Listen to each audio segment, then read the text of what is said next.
यासर voice channel के नाजरीन को हमारा सलाम पहुंची। नाजरीन, पाकिस्तान के मरूफ लिखारी, दानश्वर और तंजो मज़ाह निगार अनवर मकसूद ने अवाम से माफ़ी मांग ली। गुफ्तगू करते हुए ड्रामा साज अनवर मकसूद ने अपने सियासी मज़ाहिया थिएटर ड्रामे 14.5 अगस्त में आइटम सॉन्ग शामिल करने पर कौम से माफ़ी मांग ली। अनवर मकसूद ने एक सवाल का जवाब देते हुए बताया कि थिएटर ड्रामा 14.5 अगस्त पाको हिंद की तारीख, तहजीब और सकाफत पर मबनी है। चूँकि इस वक्त की तहजीब व सकाफत दिखाना मकसद था, इसलिए आइटम सॉन्ग को थिएटर ड्रामे में शामिल किया गया। ड्रामा साज ने मजीद बताया कि बर्रे सगीर की तकसीम से कबल भी हिंदुस्तान में आइटम सॉन्ग का अहतमाम किया जाता था, लेकिन उस वक्त की जो फिल्में हुआ करती थीं, जो गाने हुआ करते थे, उनमें एक तहजीब होती थी जो अब हिंदुस्तान से चली गई है।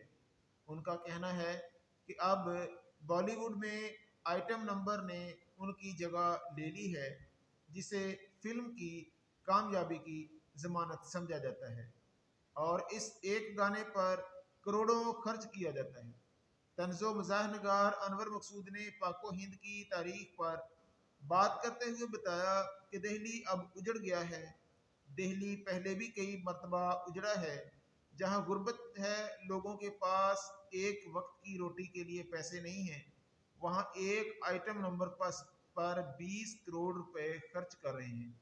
उन्होंने कहा कि मैं ज़िंदगी में ऐसा हरगिज़ कभी ना करता, लेकिन पड़ोसी मुल्क के हालात ऐसे हैं कि ये समझाने और बताने के लिए मुझे ये दिखाना पड़ा कि एक गाने पर करोड़ों खर्च करते हैं और शहर में लोग भूखे बैठे हैं।